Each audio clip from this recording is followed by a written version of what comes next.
Okay, well, I got my pen journal done. I checked out Kara Benz's blog from bohoberry.com and looked at how she did it and just pretty much copied it exactly. And I had about half of this Rhodia notebook left over.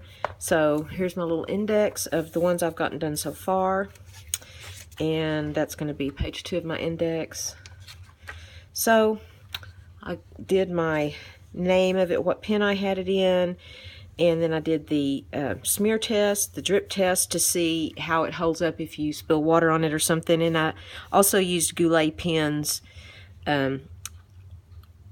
information that they had on the inks to help me out here. I did the swab test to see how much saturation there was. I didn't understand what I was doing very much at first, and I wrote about how much I like it. And I love this beautiful purple ink.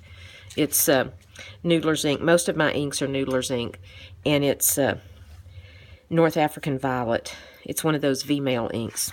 I love vintage colors, vintage looking, things that to my mind are vintage.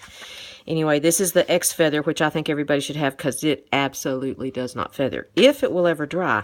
And this is Clairefontaine paper. It's real smooth, so it takes the ink a little longer to dry on this paper. And my bullet journal is a Nuna, and it's a little more toothy, has a little more grip to it, so things dry a little faster in it, but it's my favorite black ink. This is the Ottoman Azure, and I don't like the pen that it's in, and I won't tell you what kind it is. But I don't like the nib on the pen, but anyway, it's a beautiful ink. I just need to find a different pen to put it in. And the Zhivago, which is I'm sure you cannot see the color of it. It's kind of a green, real dusty green color. The Luxury Blue, which I love because it's not too bright. It's a pretty blue, but not too bright. Very water resistant.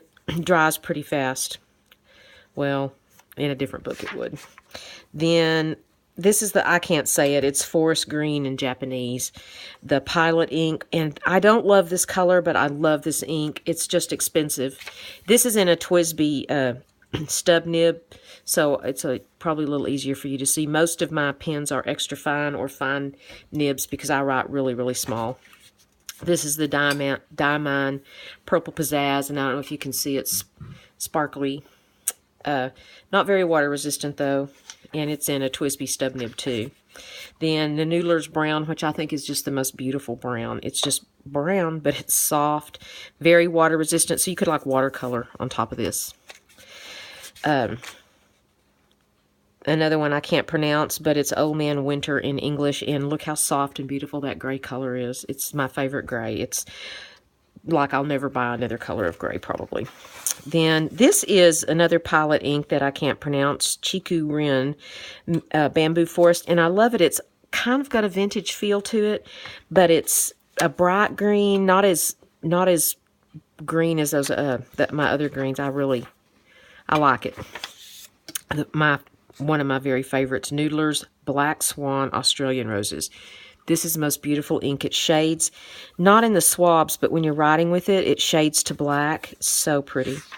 And then my absolute favorite, Apache Sunset by Noodlers. This one, when you make short strokes with it, and you can see the difference here, because in the swab, it's surprisingly unappealing.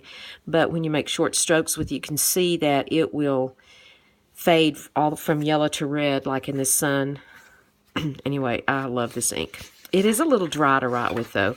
Then Fox, I have this in a Pilot Metropolitan that I had some black in, and you know those Pilot Metropolitans are a little hard to clean, but very water resistant. Kind of a boring, to me it's kind of a boring red, but it's a good go-to red color. I'm a teacher, and I do use that to grade. That's my husband. He's getting seconds because I'm such a good cook.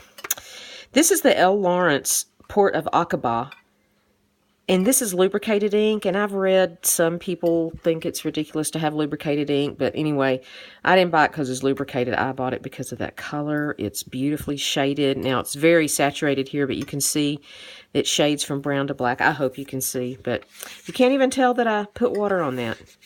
And then some Private Reserve Spearmint. Once again, to me, it's kind of a boring ink, and it's a cartridge. So, and I think that's all I have in here so far, but I'm just glad I got organized, and thanks, Kara, for sending me that link. And okay,